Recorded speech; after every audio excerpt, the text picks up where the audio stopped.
Nós vamos ler alguns versículos na Palavra de Deus,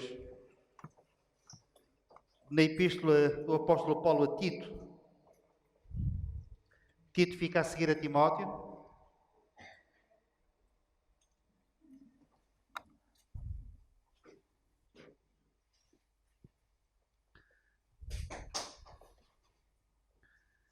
E vamos ler a partir do versículo 11 até ao versículo 15.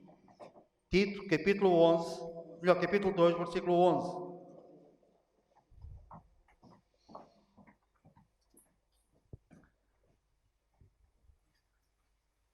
A graça de Deus se manifestou salvadora a todos os homens, educando-nos para que, renegadas a impiedade e as paixões mundanas, vivamos no presente século sensato, justa e piedosamente, aguardando a bendita esperança e a manifestação da glória do nosso grande Deus e Salvador, Cristo Jesus, o qual a si mesmo se deu por nós, a fim de remir-nos de toda a iniquidade e purificar para si mesmo um povo exclusivamente seu, zeloso de boas obras.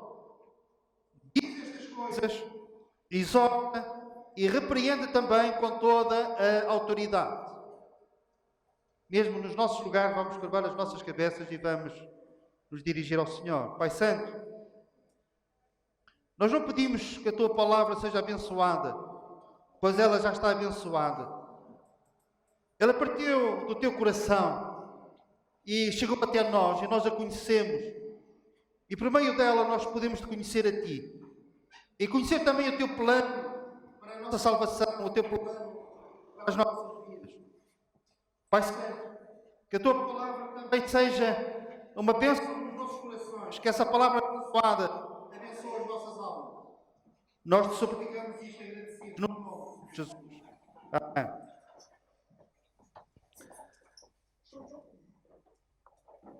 Ele era um jovem, estava a fazer uma viagem de autocarro e tinha um hábito. Ele, no seu bolso, tinha sempre folhetos para oferecer quando tivesse a oportunidade para isso. E ele sentou-se ali, ia fazer uma viagem, e a certa altura, um senhor já com alguma idade, distinto, sentou-se ao lado dele. E esse jovem começou a orar silenciosamente, a pedir coragem para entregar um folheto a esse senhor. Um tanto ou quanto corado, a mão tremendo um pouco, ele estende o folheto e pergunta ao senhor que estava sentado ao seu lado: você está salvo? E esse senhor olhou para ele com muito carinho e disse: prezado jovem, estou salvo de quê? Para quê? Refere-se à salvação da alma? Sim, sim. Mas refere-se à salvação passada, à salvação presente ou à salvação futura? E o jovem já não sabia mais o que dizer. Ele tinha feito a pergunta a um homem consagrado, a um servo de Deus, um grande escritor de livros, um teólogo, conhecido em muitos países do mundo, mas que era desconhecido para ele. E então, durante a viagem, este homem de Deus falou-lhe acerca destes 3 tempos da salvação e do plano e do propósito que o Senhor tem em nos salvar. Foi uma aula bíblica. E no fim daquela viagem, este jovem estava mais conhecedor da palavra de Deus, estava mais firme na fé. E o nosso propósito, mesmo sabendo que somos esse homem com esses conhecimentos tão profundos assim, mas a nossa oração é que saiais daqui também conhecendo melhor da palavra de Deus e da salvação grandiosa que nós temos em Cristo. É esse o propósito da nossa mensagem para o dia de hoje.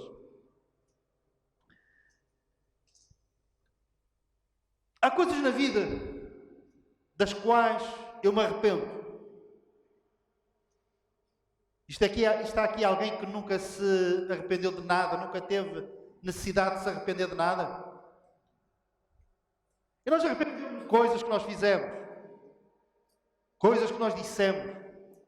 E há coisas que nós pudéssemos voltar atrás, com certeza que nós voltaríamos. Mas a Bíblia fala-nos acerca de uma coisa que diz da qual ninguém se arrepende. Já agora, sabem que a Bíblia se refere? Uma coisa de que ninguém se arrepende. A Bíblia diz a salvação da qual ninguém se arrepende. Eu nunca encontrei, durante muitos anos de carreira cristã, alguém que se tenha entregue ao Senhor, experimentado o perdão dos seus pecados, a salvação da sua alma, e depois, ao fim de alguns anos, arrependeu-se e disse: porquê é que eu fiz isso? Porquê é que eu me entreguei ao Senhor? Porquê é que eu me converti? Porquê é que eu passei por essa experiência de pecados perdoados? Porquê é que eu acreditei para que a minha alma fosse salva? Isso nunca aconteceu. Eu nunca ouvi, nunca houve qualquer referência a esse facto. A salvação da alma, da qual ninguém se arrepende. Às vezes as pessoas pensam mais que uma vez, às vezes pensam durante anos,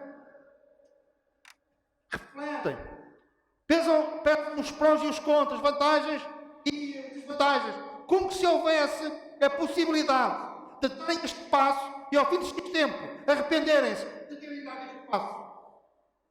Não é possível.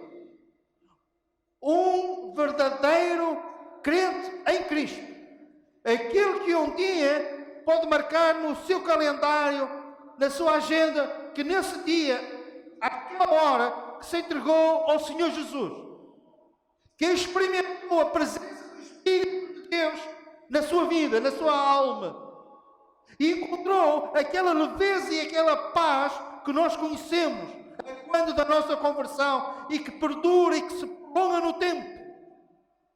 E que há a possibilidade de se prolongar até à eternidade, até ao dia em que nos vamos encontrar com Deus. Essa salvação, a salvação bíblica, a salvação nestes termos, baseada na pessoa que é o Senhor Jesus, desta salvação ninguém se arrependerá. E nós olhamos para trás e relembramos esta salvação que aconteceu no tempo passado. Tornou-se possível há cerca de 2000 anos, quando Jesus na cruz do Calvário deu a sua vida para que nós pudéssemos ser salvos, para que nós um dia pudéssemos experimentar esta salvação. E estão aqui pessoas que foram salvos há meia dúzia de meses, outros foram salvos há meia dúzia de anos, outros já com 40 anos. A irmã Lucília, já não sei, para aí há 150 anos. Mais ou menos. 15 anos, você agora tem centos e tais. Olhamos para o tempo passado. E não é vaidade, não é ousadia, não é frivolidade nós dizermos que fomos salvos. A Bíblia fala claramente acerca desta possibilidade, acerca desta certeza.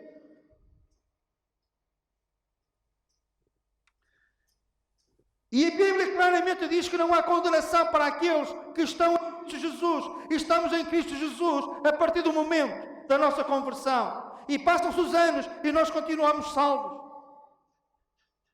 Isso não significa que não cometemos pecados, que somos perfeitos. Que não tenhamos que nos arrepender de algumas coisas, mas não da salvação que nós experimentamos em Cristo. Salvação passada. Mas a Bíblia também, além de falar acerca desta salvação passada, no nosso versículo 11, a graça de Deus se manifestou salvadora. Isto no tempo passado é uma referência à obra da cruz, mas também no tempo passado, quando nós nos entregamos ao Senhor Jesus. E o meu desafio desde já, a minha exortação, é dizer que é possível entrar nesta casa perdido e sair por aquela porta, ou então por esta, sair salvo. E vocês se calhar estão a pensar outra vez, mas onde é que eu vim cair? Aquelas duas pessoas estão cá pela primeira vez. E eu penso assim, mas onde é que eu vim cair? Jovens, eu vou-vos contar uma passagem bíblica. A Bíblia fala acerca de um homem. Era um publicano. Quem era publicano? Era um homem que cobrava impostos e fazia-o excessivamente. Era um traidor da nação judaica. E um dia ele entrou numa casa. Era mais sumptuosa do que esta. Ele entrou no templo. Sentou-se lá ao fundo. Ele não tinha coragem para vir para a fila da frente. E ele batia no peito e dizia: Senhor, tem misericórdia de mim, pecador. E Jesus diz, não eu, não outra pessoa, não um líder religioso. Jesus disse, aquele homem, ele saiu para a sua casa, justificado. Justificado significa considerado justo. Significa, em termos teológicos, em termos bíblicos, ele foi para a sua casa salvo, entrou perdido, saiu salvo.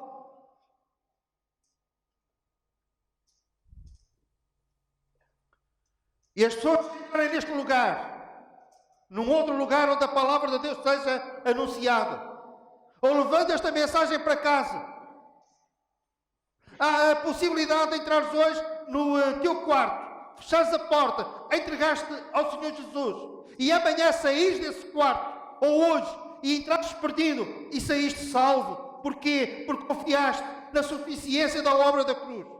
E isto é o Evangelho, é a graça de Deus que se manifesta salvadora, conforme nós lemos nesta passagem. A graça de Deus se manifestou salvadora. E se calhar algumas pessoas pensam, mas isso não se aplica a mim. Com certeza que em todas as regras há sempre exceções, e eu posso pertencer ao número das exceções.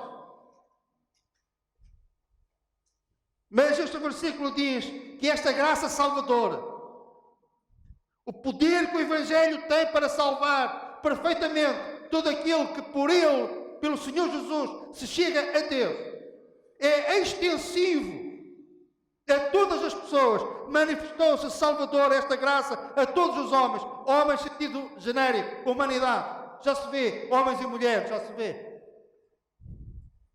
Ninguém está excluído desta graça abrangente, com o potencial para salvar a cada um. E se todos crescem, esta graça não se esgotaria. E haveria graça para todos, justiça sobre todos e para todos aqueles que crerem no Senhor Jesus Cristo. Amém. Não estamos a pregar uma salvação universal. Todos serão salvos. Nós estamos a dizer que todos os que creem serão salvos. É diferente. Mas a obra da cruz, o apóstolo João, numa das suas epístolas, diz que Jesus fez expiação pelos nossos pecados, os pecados dos crentes e pelos pecados de todo o mundo. Isto é, todo aquele, em qualquer lugar, em qualquer situação, seja que for o mais vil pecador, aquele que até pode ter uma vida normal, independentemente disso, se crer, haverá graça.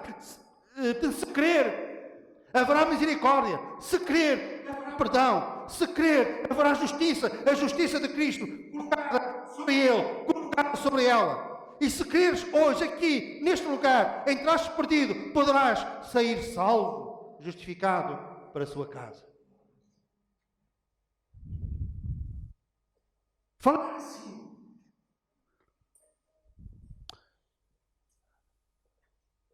É uma experiência. De acordo com os dons que o Senhor nos deu, poderão fazê-lo particularmente. Mas falar assim, em público, com esta liberdade, com esta autoridade que vem da palavra de Deus, É uma sensação tremenda que nós sentimos na alma. É algo, como é que eu dizer? É algo que toca nas cordas mais sensíveis dos nossos sentimentos, do nosso espírito, da nossa alma. Falarmos acerca destas verdades que nós queremos, que nós sabemos que são consistentes, genuínas, sólidas. É uma experiência única.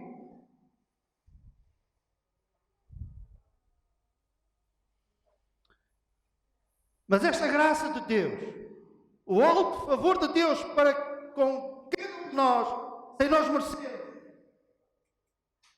é uma graça que nos salvou anos atrás, que nos pode ter salvo ontem, que nos pode salvar hoje, mas também é uma graça que não perde eficácia em relação à nossa vida a seguir à conversão. Eu sei que se calhar é aqui que nós começamos a ter algumas dificuldades. Para sermos salvos, é necessário um dia, um tempo específico, em que nós, perante Deus, sem esconder nada, sem lançarmos as nossas culpas sobre os outros, assumindo a nossa fraqueza, a nossa necessidade, o nosso pecado e os nossos pecados, nós pedimos graça e misericórdia perante o trono de Deus, para sermos ajudados nessa situação oportuna e única. E depois, a graça que nos salvou é a mesma graça que o Senhor tem a nosso dispor para andarmos em novidade de vida. E o povo de Deus, eu preciso mais, cada um de vós provavelmente precisa mais de andarmos em novidade de vida. E isso é possível através da mesma graça que nos salva, a mesma graça que nos capacita a sermos vencedores. Em relação a quê? Em relação, em primeiro lugar, ao nosso caráter. Porque a graça, diz o versículo 12, que nos educa. Mas reparem no tempo do verbo, educando-nos. Gerúndio, não é? Susana? É algo que vai continuando no tempo. Prolonga-se no tempo. O crente em Cristo, entre outras coisas, pode não ter formação, não ter tido oportunidade para frequentar uma universidade, se calhar em casa não teve oportunidade para ter uma formação mais qualificada. Podemos ter herdado um caráter belicoso que precisa ser limado, mudado.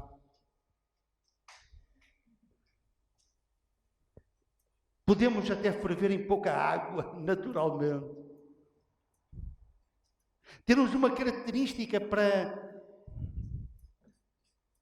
sermos muito exigentes com os outros e pouco exigentes connosco. Pode haver um sentimento exacerbado, que é natural, de querermos mais ser servido do que servir. Isso tem um nome que a gente não gosta muito de usar, mas eu vou dizer o nome: egoísmo. Queremos que as coisas andem muito à nossa volta. Mas esta graça que nos salvou no tempo passado é a mesma graça que nos capacita a andarmos em novidade de vida. É a mesma graça que nos dá força no meio das tempestades da vida. Perante até orações que o Senhor não responda de imediato, a graça que Ele disse que para com o apóstolo Paulo abastaria, é a mesma graça que para nós também abastará. Educa-nos. O crente em Cristo, entre outras coisas, pode não ser polido na sua educação, nos seus princípios, que não esteve. Mas há uma coisa que a graça de Deus faz e quer fazer em nós, é que nós sejamos educados. Porque educa, damos formação.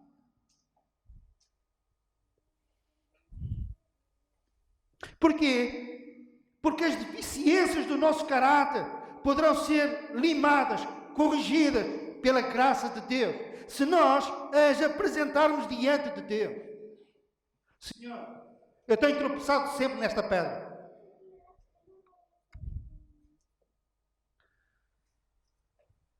Eu trabalhei cerca de 10 anos no hospital da quinta-feira. Fazia lá uma consulta juntamente com os meus colegas à segunda-feira, das 18 às 24. E há ali uma rapazinha. Eu quase todos os dias havia lá uma laje que estava mais subida. Eu sempre que lá ia, eu tropeçava ali.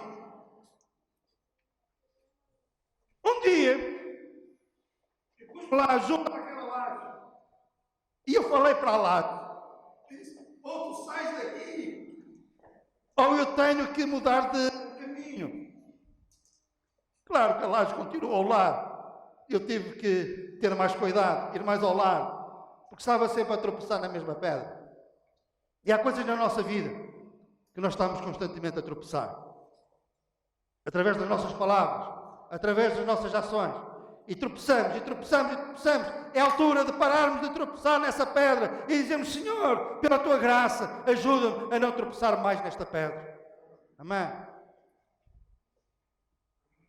Às vezes a pedra está aqui, é na nossa mente. É na nossa mente. Pensamentos que não dominamos.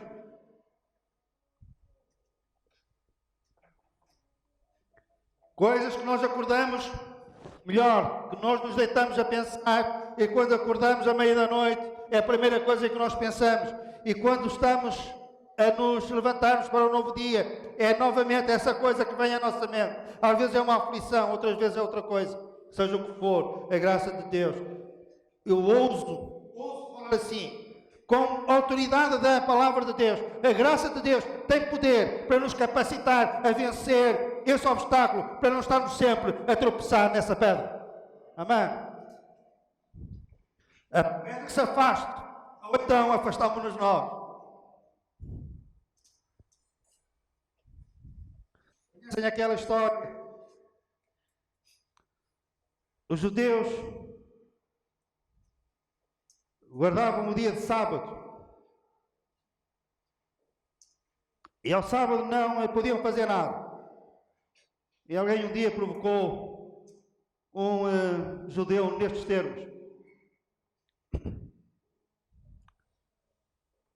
a tua palavra, a palavra de Deus não diz que se um boi ou um animal cair a um poço em dia de sábado, tu podes ir lá buscá-lo? Diz. Então, mas podes trabalhar ao sábado. E se o boi cai ao poço todos os sábados, tu tens que ir lá todos os sábados? Eu disse: não, se ele caísse ao poço todos os sábados, ou eu vendia o boi, ao poço. Há coisas assim na nossa vida. Ou nós vendemos o boi, ou então tapamos o poço. Para quê? Para não cairmos todas as semanas, todos os dias, a toda a hora, a tropeçar na mesma pedra, a cair no mesmo poço. Amém? E a graça de Deus capacita-nos para isto. Mas, educa para que renegadas a impiedade. Renegar vem da palavra renúncia. Às vezes nós dizemos assim: eu cá sou assim. O que tenho para dizer, digo. Pois é. Mas há coisas que nós não devemos de dizer, devemos de renunciar. Tenho o coração perto da boca, mas fazer uma intervenção cirúrgica para o distanciar da boca.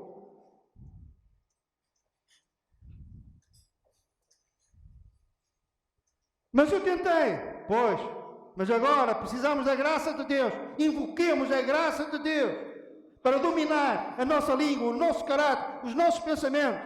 Para quê? Para que assim possamos viver de uma forma piedosa, sensata e justa. A darmos em novidade de vida. E precisamos disso para hoje. E precisaremos para o dia de amanhã. E precisaremos todos os dias. A minha experiência é esta. Ao menor descuido, estamos a tropeçar, certo? Levanta-se um bocadinho o texto à panela. Vamos, já está o vapor.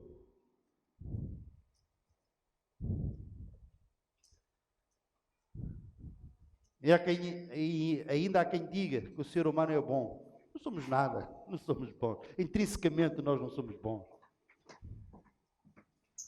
Mas como Jesus disse, apesar de não sermos bons, sabemos dar boas coisas aos nossos filhos. Para ser tudo mal. Jesus, quando fala em orar, antes disso ele fala sempre em vigiar. E nós às vezes, nós frequentemente pensamos, vigiar é vigiar o inimigo, é vigiar os demónios. É isso. Mas sabem uma coisa, sabem quem é que precisa mais de ser vigiado? Sou eu próprio, em relação a mim. Eu preciso de me vigiar. Fixem isto. Levanta-se o texto. Eu vou pôr sai.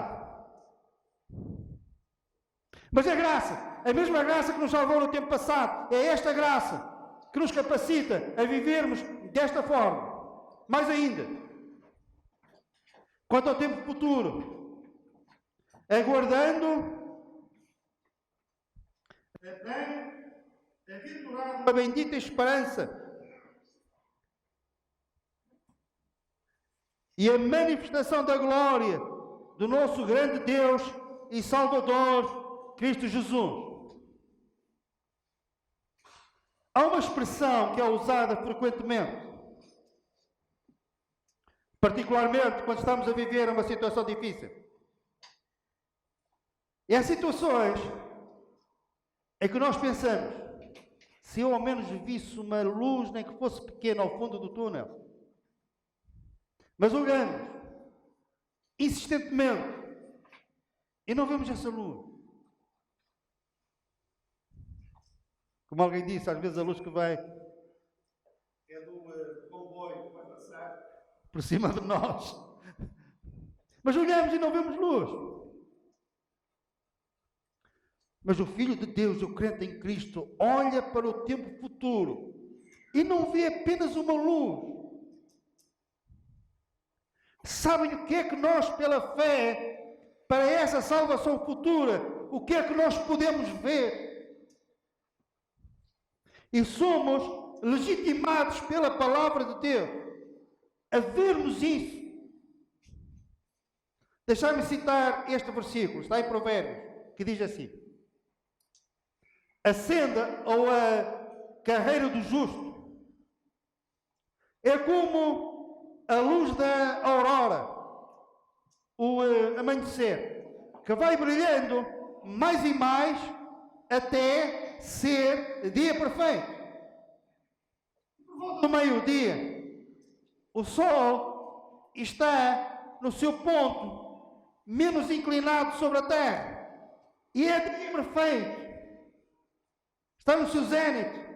E sabem uma coisa, para nós, o povo de Deus, nós podemos ansiar, desejar, saber que é possível, que vai acontecer esse dia perfeito. Então nós olhamos para o tempo futuro e nós podemos não ver com os olhos físicos, não podemos ver nada.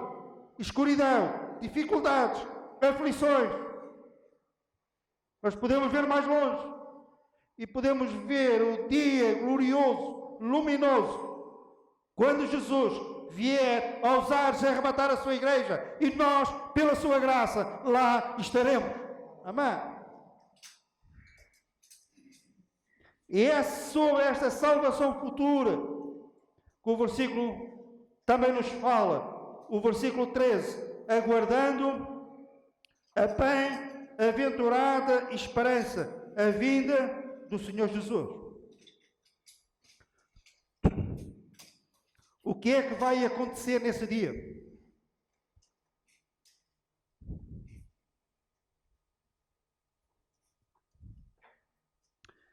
Olha,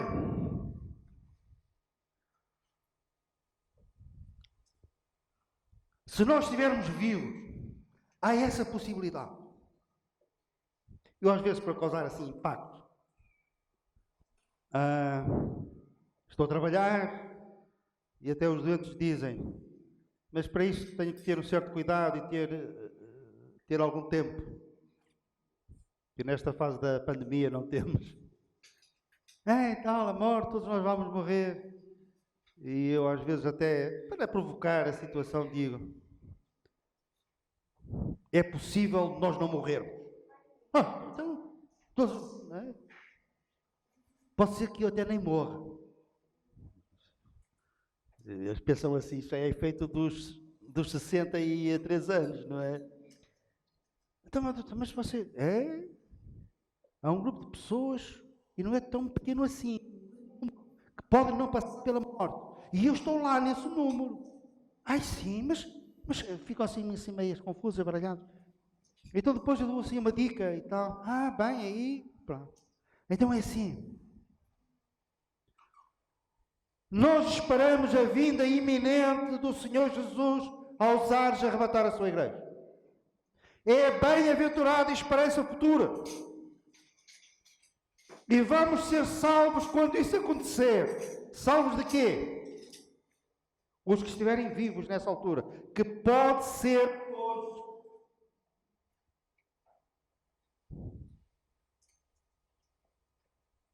Se entretanto nós tivermos partido para a presença de Deus por meio da morte, o nosso corpo nesse dia vai ressuscitar. Um corpo glorioso semelhante ao do Senhor Jesus. E nós sabemos que nesse dia grandes coisas irão acontecer para o povo de Deus, os que estiverem vivos. Não mais doença, não presenciaremos mais injustiças, não mais pobreza, não mais crueldade. Há coisas que já nos cansam de ver e nos fazem doer a alma. Isso vai acabar, o sofrimento na terra vai acabar, as injustiças vão acabar, a doença vai acabar, a morte vai acabar, porque temos esta gloriosa esperança no Senhor Jesus Cristo. Amém.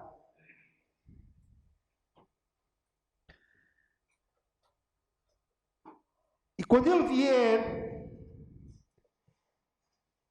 Ele vem num tempo que é muito querido para nós, é muito querido para a igreja.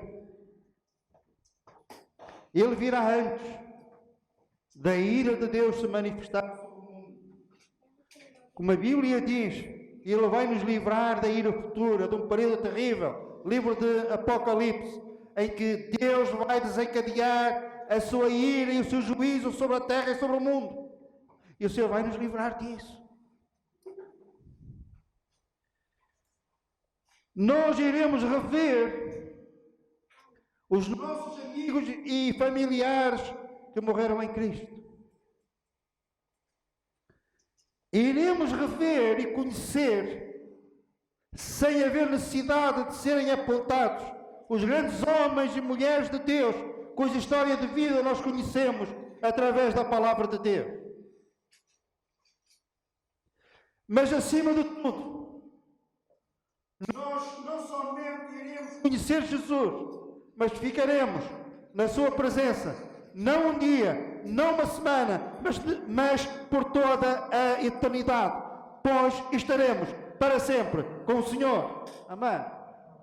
O salmista dizia: mais vale um dia nos teus átrios, referia-se ao templo, onde o Senhor manifestava a sua presença. É melhor estar lá um dia do que noutra parte 1000 dias. Agora imaginem, ficarmos na presença, a Bíblia diz, o mesmo Jesus, o mesmo. Aquele que nasceu em Belém, que viveu aquela vida fantástica, os milagres, mensagem, o mesmo que deu a sua vida por nós na cruz do Calvário, que ressuscitou, o mesmo que no tempo passado criou os céus e a terra, dizendo: haja luz, e a luz apareceu. O Criador e o sustentador de todas as coisas, aquele que nos ama e provou que nos amava ao dar-se a si mesmo por nós na cruz do Calvário. Esse mesmo Jesus que para o céu subiu, descerá. E é com esse Jesus, o Jesus da Bíblia, que nós conhecemos, que nós amamos, que nós conhecemos como o nosso Salvador, como o Deus bendito eternamente. E é com Ele, na sua presença, que vamos conviver, que vamos estar, que vamos apreciar durante toda a eternidade, pelos séculos dos séculos, um tempo sem fim. Isto faz parte da salvação futura que nós temos em Cristo. A esperança de estar com Jesus pessoalmente.